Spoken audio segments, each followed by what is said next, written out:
Nahuhuli ang mga kolorum na tricycle sa Maynila kanina alinsunod sa bagong ordinansa ng lungsod. Bukod dyan, magpapatupad na rin ang color coding scheme sa mga tricycle doon. Nakatutok si Mark Zambrano. Nagpulasan ng mga driver ng tricycle at kuliglig nang makita ang mga operatiba ng Manila Traffic and Parking Bureau sa Abad Santos sa Train Regente Avenue, Maynila. Walang nagawa ang mga driver habang sabay-sabay na tinuo ang kanilang mga tricycle at kuliglig at dinala sa tanggapan ng Manila Tricycle Regulatory Office.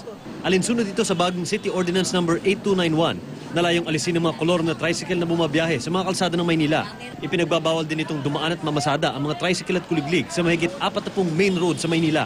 Hindi rin pinahihintulutang pumasok sa Maynila ang mga tricycle mula sa Pasay, Makati, Caloocan, Navotas, Malabon, San Juan at Quezon City. Bawal unang-una sa mga main road, sa mga malalaking kalye. Doon lang sila sa secondary road.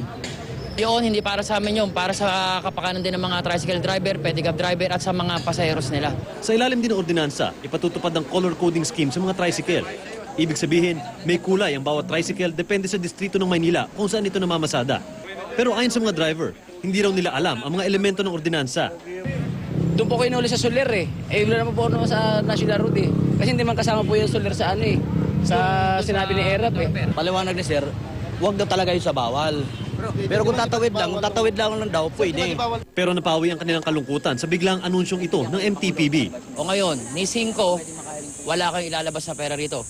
Pagbibigyan kayo dahil tumawag si Pangulong Mayor Joseph Erap Estrada at ang ating butihing Vice Mayor Isko Moreno, na i-release lahat yung nahuli sa may Reyna Regente.